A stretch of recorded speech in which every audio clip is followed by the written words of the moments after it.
Très cher ami self-stalker, dans cette vidéo, je vais te partager un petit truc qui peut littéralement transformer ton centre de self-stockage. Sans investir un seul euro, sans diviser, créer un box ou sans passer ta vie au téléphone. Ce truc, c'est le service client. Alors attends, reste un peu, je sais ce que tu vas me dire. Le self-stockage, c'est un business automatisable, donc il n'y a pas besoin de service client.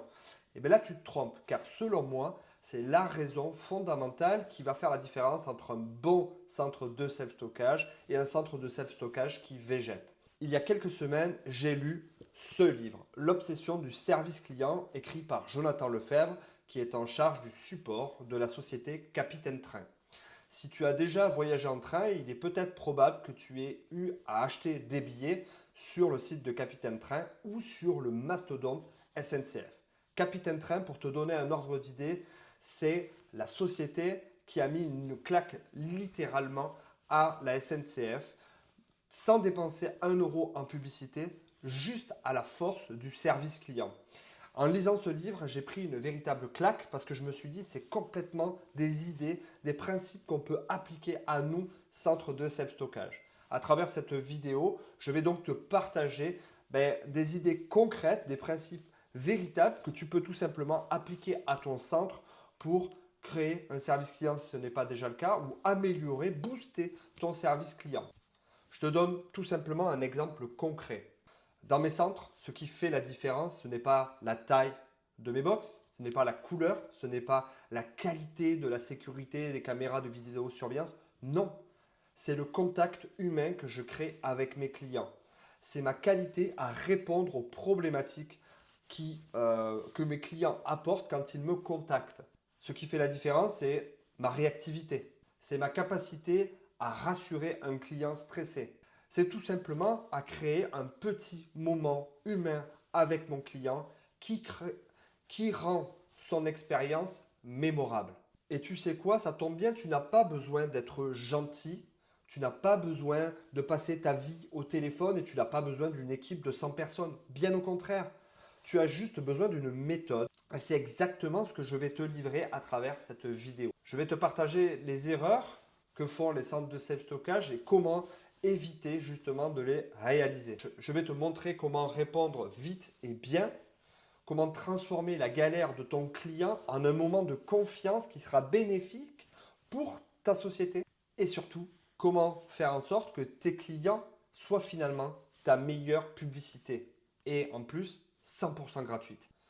À la fin de cette vidéo, tu auras donc un système complet, prêt à l'emploi, que tu pourras appliquer dès aujourd'hui. Allez, on démarre et tu verras dans cette vidéo que le service client, ce n'est absolument pas un coût, c'est ton avantage concurrentiel numéro 1. Si tu devais décrire ou donner une définition d'un bon service client, que dirais-tu? Tu répondrais sans doute à cette question que c'est un homme ou une femme, peu importe, déjà qui parle ma langue, qui prendra le temps de comprendre mes problématiques et mon problème et qui répondra personnellement. Elle, lui, s'adresse à moi, moi, il s'adresse à lui. Donc finalement, une relation complètement humaine et bidirectionnelle. La définition d'un bon service client est donc relativement simple quand on y pense. Mais pour autant, nous avons plus souvent de mauvais souvenirs du service client que de bons. Alors pourquoi, au juste? Arrêtons-nous 5 minutes sur cette définition pour qualifier ce qu'est un bon service client. Il faut évidemment que le service client résolve efficacement tous les problèmes que je vais lui exposer, tout en comprenant le contexte qui est le mien. Il faut aussi un autre élément présent en filigrane dans cette définition, c'est une relation humaine. Nous avons besoin, en tant qu'être humain, d'être écouté, de créer du lien avec la personne que nous avons en face. Nous n'avons pas besoin d'une marque, pas besoin d'une entreprise, pas besoin d'objets. Nous avons besoin de relations sincères, humaines et vraies avec l'entreprise pour laquelle on a fait appel. Pour cela, comme je disais, il faut avoir une relation bidirectionnelle et humaine, des humains qui échangent tout simplement avec des humains. Alors, qu'est-ce qu'il fait un bon service client? C'est ce qu'on va voir justement à travers cette vidéo. Mais avant de démarrer, voyons plutôt une autopsie d'un mauvais service client. Et là, je pense que ça va vous parler. Dans le livre, Jonathan Lefebvre donne plusieurs éléments justement qui caractérisent un service client défectueux. Tout d'abord, les réponses qui sont standardisées. Les clients se retrouvent face à des gens qui déroulent des scripts, ne se sentent absolument pas pris en compte personnellement, et il n'y a aucune prise d'initiative possible. Deuxième chose, les différents interlocuteurs ne cessent de se renvoyer la balle les uns avec les autres et aucune solution n'est trouvée, ici encore, aucune prise d'initiative. Troisième chose, le suivi de dossier est inexistant, c'est-à-dire que tu te retrouves sans arrêt à réexpliquer ta situation à chacun des nouveaux interlocuteurs. Ça prend un temps fou et à la fin, tu n'as pas ta réponse. L'expertise technique des répondants est souvent limitée. C'est la raison d'ailleurs pour laquelle ils se font passer la balle les uns aux autres jusqu'à un jour peut-être trouver la réponse à ta question. Très souvent, le client désespère et lâche l'affaire. Quant aux suggestions que le client qu'on peut faire potentiellement pour améliorer ce service, ça tombe dans un trou noir, c'est absolument pas pris en compte, pas à cause de l'interlocuteur, mais tout simplement parce qu'il n'y a pas de système qui permet de prendre en compte, de process qui permet de prendre en compte ces suggestions d'amélioration. Et enfin, le dernier, le meilleur, c'est les interactions sont lentes et inefficaces. Vous vous souvenez encore de cette merveilleuse musique d'attente qui continue de hanter votre esprit. Pendant que tu travailles, tu mets le téléphone en sourdine et tu entends en permanence cette musique d'attente qui peut durer parfois jusqu'à plus d'une heure. Donc, selon moi, tous ces éléments-là doivent être pris en compte pour améliorer ton service client. Voyons maintenant les principes fondateurs qui vont permettre à ta structure d'améliorer ou de créer tout simplement un vrai service client. Principe numéro 1, selon Jonathan Lefebvre, c'est que l'expérience client est un différenciateur absolu. Chez Capitaine Train, à la base, c'était un tout petit site pour acheter des billets de train. En face de lui, il y avait quand même la SNCF, tu vois, le mastodonte avec des millions d'euros, d'un budget comme d'un autre monde.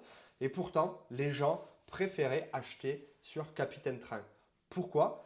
Pas parce qu'ils étaient moins chers, pas parce qu'ils avaient plus d'offres, mais peut-être tout simplement parce qu'ils répondraient mieux, plus vite et surtout avec respect. Le service client, chez eux, c'est une véritable culture d'entreprise. Élément aussi fondamental, le service client était implanté en France. La personne en face parlait français. Il y avait donc un sentiment de proximité qui était naturellement créé chez Capitaine Train lorsque vous leur écriviez ou que vous les contactiez par téléphone. Et dans le self-stockage, en fait, c'est exactement pareil. Tout le monde peut poser des box et coller des caméras dans un local. Honnêtement, il ne faut pas être sorti de Saint-Cyr. Mais ce qui fera que les gens te choisissent à toi, c'est l'expérience client avant, pendant et après la location. Comment tu réponds à une demande, plus ou moins rapidement, plus ou moins qualitativement. Comment tu accueilles ton client en présentiel ou à distance. Et enfin, comment tu règles un problème. C'est ça, en fait, ton avantage concurrentiel, pas tes portes métalliques. Prends en compte l'élément numéro 1, c'est ton service client, ta relation avec le client doit faire partie de ta culture d'entreprise. Véritablement, tu dois être au plus près de ton client. Pour cela, passons à l'élément numéro 2, c'est l'humour et la personnalité dans les échanges. En effet, ce que j'ai adoré particulièrement dans ce livre, c'est qu'ils ont osé être humains et drôles. Ça paraît complètement dingue dans un service client, mais chez Capitaine Train, ils répondaient aux clients avec sincérité et parfois même avec humour. Exemple, quand un client râlait, il pouvait glisser une petite phrase complice du style « Promis, on ne vous fera pas rater ce train ce coup-ci » avec un smiley. Et ça marchait parce que c'était vrai, vivant et pas une phrase corporate sortie d'un script de nulle part. Dans le self-stockage, on a souvent des messages ultra plats que tu peux avoir naturellement si tu utilises des logiciels d'exploitation. Exemple, bonjour, merci de votre message, nous vous confirmons votre réservation. Honnêtement, c'est naze. Franchement, ça se fait plus, c'est mort, c'est has-been. Si tu veux marquer ton client maintenant, faut lui parler comme à un être humain, comme si tu parlais à quelqu'un de vrai. Merci d'avoir réservé ton box chez nous, tu peux aussi le vouvoyer. Tu as fait le bon choix. Ton code d'accès, c'est ton sésame. À toi la tranquillité. N'hésite pas à me contacter si tu veux plus d'informations. Je me tiens complètement à ta disposition. Encore une fois, tu n'es pas obligé d'employer le tutoiement. Tu peux très bien vouvoyer la personne, c'est même d'ailleurs conseillé. Mais tu vois la différence entre les deux. Tu parles d'un message plutôt froid et il n'y a rien de personnel à quelque chose de beaucoup plus ciblé, avec un peu plus d'émotion et un ressenti derrière pour le client qui est tout autre en fait. Autre élément, c'est la responsabilisation du service client. Une seule personne gère tout. Le client ne passe pas de personne en personne. En effet, chez Capitaine Train, chaque personne du service client avait le pouvoir de décider. Il n'attendait pas la validation du manager et pouvait répondre ou résoudre ou rembourser le client directement. Résultat, il y avait zéro friction, zéro temps d'attente et le service surprenait d'ailleurs même le client. Alors je sais, dans cet stockage, on pourrait me dire, oui mais Nicolas, moi je suis tout seul, je vais responsabiliser qui? Ben justement, quand tu es tout seul, la responsabilité c'est toi. Et ce que montre Jonathan Lefebvre dans son livre, c'est surtout une philosophie. Il est important de débloquer le client immédiatement, plutôt que de chercher qui a raison, qui a tort. Le client a une problématique, il y a un retard de paiement où il n'arrive plus à rentrer dans le box, etc. Plutôt que de dire, attends, je t'ai donné le code, est-ce que tu l'as perdu, machin? Non. Ok, vous avez perdu le code, voici votre code. N'hésitez pas à me recontacter si vous avez d'autres questions. Donner la priorité finalement à la satisfaction du client plutôt qu'à des procédures rigides. Il faut être flexible sur la forme et ferme sur le cadre.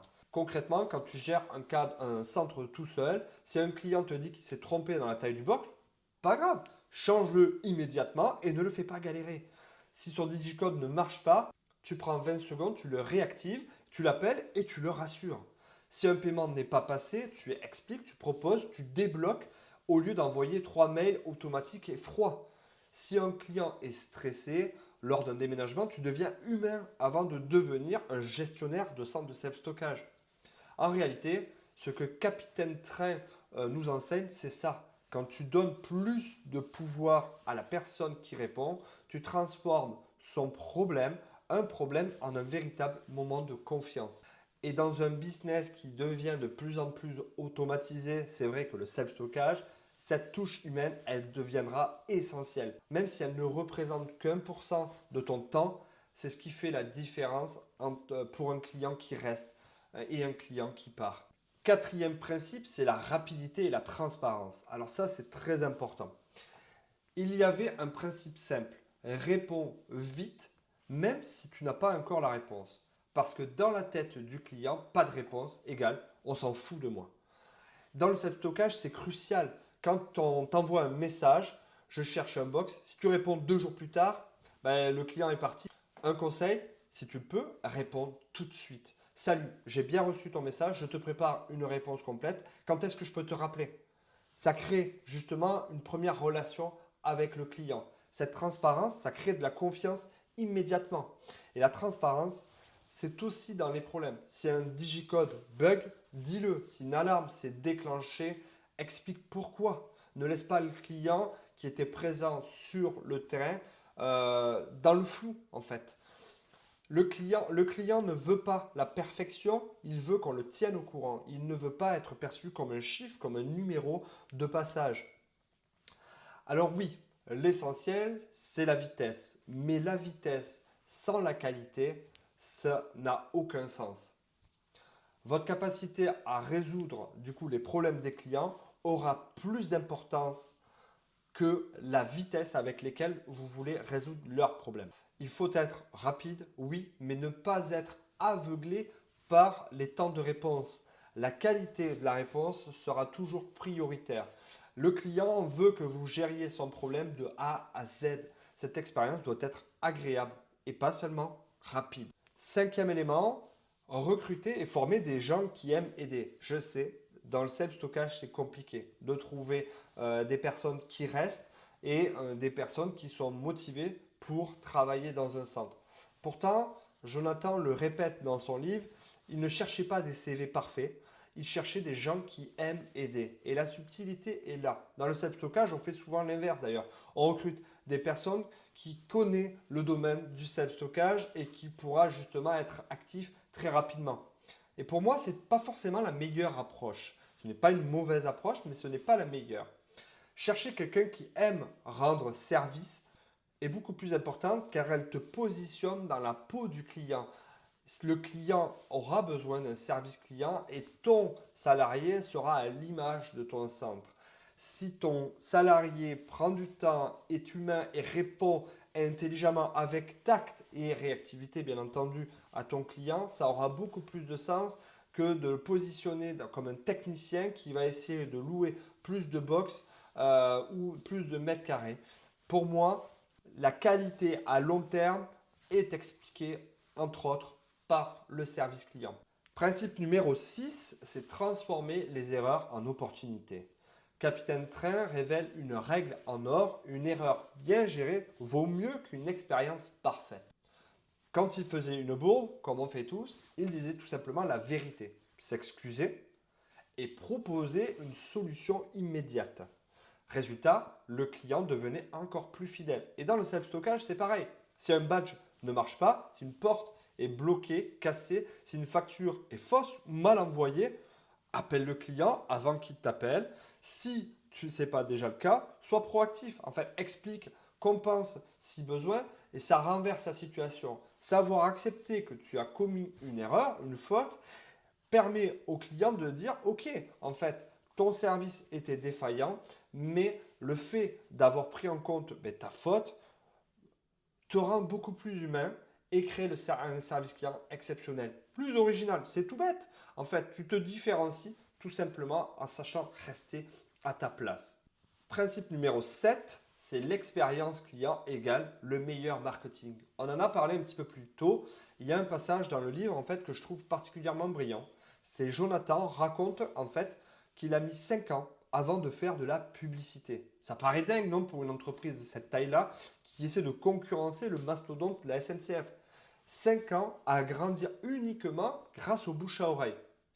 Tout l'argent qu'ils n'ont pas mis sur Facebook, sur Google, dans les métros, ils l'ont mis dans l'expérience client. Et résultat, les clients étaient tellement satisfaits qu'ils parlaient de Capitaine Train autour d'eux et qui renouvelaient même l'expérience. Et là, tu te dis, mais c'est exactement finalement ce qu'on doit faire dans le self-stockage. Je ne dis pas de ne faire aucune publicité, car ne nous mentons pas, la publicité est un élément fondamental pour remplir nos centres. Cependant, un des éléments qui ne sont pas souvent pris en compte, ce sont les avis clients. Je vois très régulièrement des pages Google My Business, des centres avec très peu d'avis clients. Un centre de self-stockage de 100, 200, 300 box ou 1000 box devrait avoir beaucoup plus d'avis clients. C'est fondamental. C'est un élément également pour mettre en avant votre centre sur Google. N'oublions pas, les avis clients font partie intégrante de l'algorithme Google. Prenez le temps de partager un bon moment avec le client et que le client vous retransmette ce bon moment sur Google. Ça sera pris en compte dans l'algorithme et même d'un point de vue de vos salariés, si vous avez des salariés, c'est quand même plutôt agréable de recevoir des éléments positifs de son travail plutôt que d'être que de passage et de ne créer aucun lien avec son client. Prenez le temps de faire un retour avec le client, prenez le temps de partager justement son expérience car ça crée tout ça de la valeur au sein de votre entreprise et même plus loin au sein de l'algorithme Google. Et en plus de ça, c'est complètement gratuit. Élément numéro 8, c'est la variété des missions et la fidélisation en interne. Il y a aussi donc un autre truc que je trouve fascinant dans ce livre, c'est Jonathan détaille toutes les chaînes, toutes les tâches du service client chez Capitaine Train. Et quand on sait que le self-stockage a un élément qui paraît être une faiblesse selon moi pour les salariés qui travaillent, c'est qu'il peut y avoir des périodes où il y a beaucoup de travail, où les clients affluent et d'autres où c'est vraiment très calme. Et justement, ces éléments-là font que certains salariés s'ennuient et partent parce qu'ils ne retrouvent pas leur intérêt justement dans une société de self-stockage. Et en fait, un des éléments, une des tâches qui pourrait être à rajouter de façon plutôt pour créer une expérience positive pour ton salarié, c'est tout simplement d'aller chercher ces fameux avis clients et d'intégrer cette mission de support client même après ou pendant avec justement les clients d'un centre. Par exemple, chez Capitaine Train, le service client, c'était tout sauf un métier répétitif. Les agents donc répondaient aux emails, analysaient les bugs, rédigeaient des articles d'aide, participaient même à la conception des offres et même au recrutement. En gros, le service client, c'était le centre nerveux de l'entreprise. Et ça, je trouve hyper inspirant pour nos business. Dans le self-stockage, finalement, on pourrait faire pareil. Quand un client te fait une remarque sur ton site, note-la, transmets-la au développeur et suis ce projet pour améliorer finalement le site internet. Quand un client a une galère d'accès, améliore peut-être le process interne en faisant des propositions, en essayant de voir comment on peut créer une meilleure expérience client. Chaque retour client finalement est une donnée stratégique qu'il ne faut absolument pas laisser partir, qu'il faut traiter. Et c'est aussi comme ça que tu fidélises tes équipes parce qu'elles se sentent utiles à la société, écoutées et surtout impliquées. En fait, ça nous amène naturellement à l'élément numéro 9, au principe numéro 9, c'est créer une culture client dans toute l'entreprise. Chez Capitaine Train, tout le monde était impliqué. Les devs, les marketeurs, les dirigeants. Chacun lisait les échanges clients. Chacun savait ce que les clients ressentaient. Dans nos centres, en fait, on peut faire la même chose. Un client t'appelle pour un code erroné, pour un bug, pour tout un tas de problématiques. Note-le, mets à jour ton process. Un autre te dit qu'il adore ton site. Comprends qu'il adore ton site, essaie de comprendre pourquoi il aime, qu'est-ce qu'il apprécie, ou alors pourquoi il n'aime pas ton site, quels sont les éléments qu'il n'a pas appréciés. Écoute ces problématiques, amplifie ça et en fait, prends vraiment ça dans la culture de ton entreprise. C'est un état d'esprit collectif. Il y a effectivement dans beaucoup de centres un seul salarié sur place ou une équipe de 2-3 salariés qui alternent et un investisseur ou le patron finalement du centre de self-stockage. Et pourquoi ne créerait-on pas une relation là aussi bidirectionnelle ou même tridirectionnelle, là où le client fait un retour au support, qui fait un retour au gérant et avec ça on crée une espèce d'énergie positive qui permettrait d'améliorer le centre, créer des nouvelles offres, se différencier. N'oublions pas que le service client c'est finalement le seul acteur de la société qui est véritablement sur le terrain et au plus proche des prospects et des clients. Il est donc important de le laisser positionner au centre et de lui donner finalement cette valeur ajoutée qui est la création de la culture d'entreprise. Principe numéro 10, the best support is no support. Donc, c'est tout simplement l'art de rendre le service fluide. Il y a une phrase dans le livre qui résume tout, c'est The best support is no support. Au début, j'ai souri parce que ça fait très phrase américaine, etc. Puis j'ai compris en fait. Ce que Jonathan explique, c'est que le vrai objectif d'un bon service client, c'est qu'il disparaisse dans le temps. Chaque mail, chaque appel, chaque problème signalé, c'est le signe de quelque chose que tu peux améliorer, qui n'est pas assez fluide, pas assez bien conçu.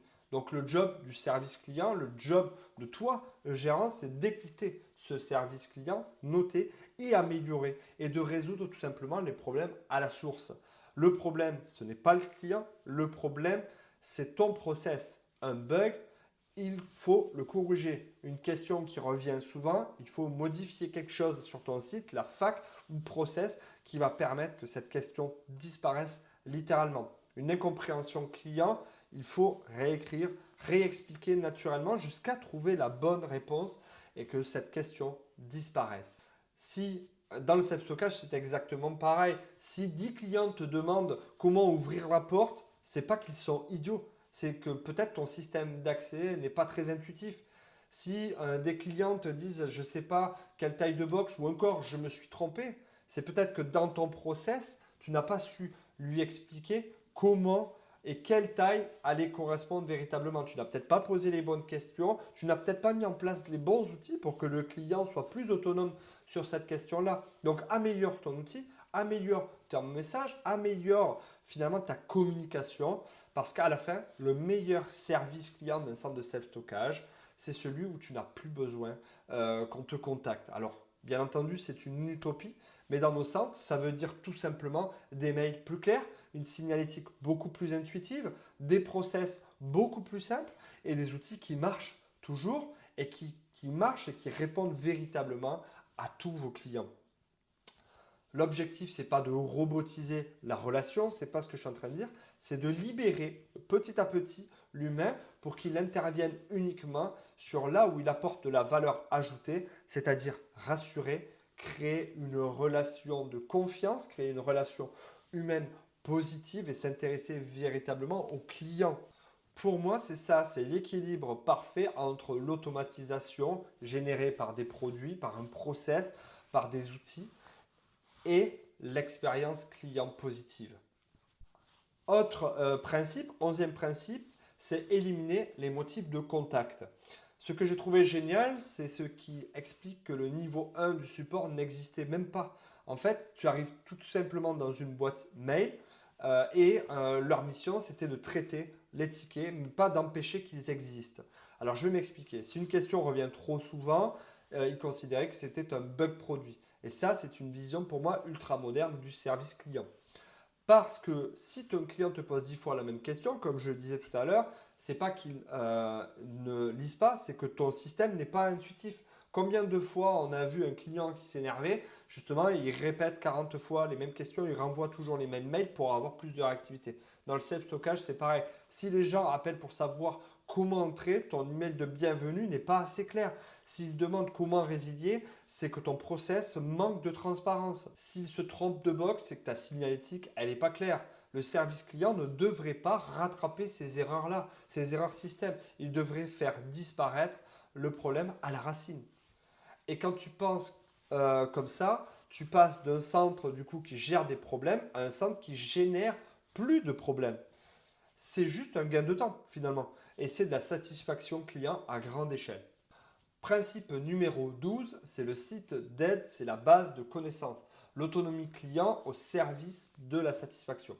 Et justement, dans la continuité en fait de cette logique, Jonathan parle d'un truc qu'on néglige très souvent, c'est les facs ou les sites d'aide. Là aussi, on voit des questions qui reviennent régulièrement, qui sont à peu près toujours les mêmes, et des réponses qui sont toujours les mêmes. Chez Capitaine Train, ils ont bossé comme des fous sur leur page d'aide, leur fac, leurs articles de support pour faire, pas pour faire fuir les clients avec un pavé de texte, mais pour leur donner le pouvoir de se débrouiller tout seul si possible. Parce qu'un client autonome, c'est un client qui est satisfait. Et pour cela, Jonathan cible même une étude de Harvard Business Review qui montre que la majorité des clients préfèrent résoudre les problèmes eux-mêmes plutôt que d'attendre une réponse humaine à cause d'un service client défectueux. On croit trop souvent que les clients veulent parler à un humain. En réalité, ce qu'ils veulent, c'est une solution rapide, claire et surtout efficace en fait. Dans le self-stockage, ça veut dire quoi? Qu'un site clair où on trouve tout simplement la réponse tout de suite, il vaudra toujours un appel avec un service client. Il vaudra toujours mieux qu'un appel avec un service client. Des vidéos tutoriels, comment accéder à son box ou comment résilier, sera toujours plus qualitatif que prendre son téléphone, appeler le service client, attendre que le service client réponde à sa question, etc. Une base d'aide simple avec des captures d'écran et un ton humain, ça sera toujours mieux qu'une démarche d'un client de prendre le téléphone et d'appeler. En gros, ce que je veux dire par là, c'est que le service client par téléphone, ça ne sera pas toujours la meilleure solution. Parfois, proposer à ton client un process simple, efficace, où il peut faire les manips lui-même, ça sera toujours mieux que de générer des appels téléphoniques avec un support client. Enfin, dernier principe, c'est le dilemme de l'accessibilité. Trouver le bon équilibre. Parce que tout ça, je sais très bien ce que vous vous dites, c'est de l'utopie, des paroles, enfin voilà, dans les actes, c'est pas exactement pareil. Mais en réalité, le livre se termine sur un dilemme qui est comment rester accessible sans se noyer. D'un côté, on te dit d'être le plus disponible possible, montrer que ton entreprise est à taille humaine et qu'il soit facile à joindre, réactive, etc. Mais de l'autre, si ton numéro est affiché partout, tu te retrouves vite à gérer des centaines d'appels inutiles et ton support devient ingérable, tu rends le contact finalement trop compliqué. Donc finalement, c'est le serpent qui se mord la queue et tu passes d'une boîte froide et distante à une boîte qui est complètement submergée avec un service client pitoyable. Donc Jonathan explique justement qu'il faut arriver à trouver le juste milieu. Le but du jeu n'est pas de cacher le numéro. Le but du jeu n'est pas de créer justement l'inverse, un numéro visible partout. Le but du jeu est de proposer, d'utiliser le service client pour améliorer ton process, améliorer, donc écouter les problématiques de tes clients pour que derrière tu puisses améliorer finalement tes conditions de réservation, tes conditions d'annulation, tes solutions d'accès, ta réactivité en cas de problématique à n'importe quelle heure, ou même ta réactivité lors des demandes de réservation. Il faut que tu comprennes que le service client finalement va te permettre d'améliorer ton système pour qu'il soit bien conçu. Cependant, oublier le service client, c'est une erreur aussi parce que le service client permet de créer une relation humaine avec ton client et c'est souvent ça qui va faire que ta marque sera mémorable et que ton client va faire la démarche de déposer un avis positif. Pour conclure, ce livre, donc l'obsession du service client, c'est une véritable claque que tu peux appliquer au self-stockage. Il m'a rappelé un truc simple, d'ailleurs là aussi en conclusion, c'est que l'automatisation ne doit jamais tuer l'attention humaine. Et alors là, ça paraît drôle parce qu'à l'ère de l'automatisation et surtout dans le self-stockage, on nous pousse à créer un business qui tourne tout seul, mais on ne nous parle pas assez des relations humaines. Et c'est tout simplement ce que j'ai adoré dans ce livre, c'est que tes clients n'achètent pas juste des mètres carrés, ils achètent la tranquillité, ils achètent la confiance, ils achètent la simplicité. Et ça passe par le service client. Ton service client disponible retransmettra toutes ces valeurs de l'entreprise et répondra du coup avec empathie aux problématiques de ton client. Voilà, j'espère que cette vidéo t'a plu. C'était une vidéo plus axée pour vous, propriétaires de self-stockage.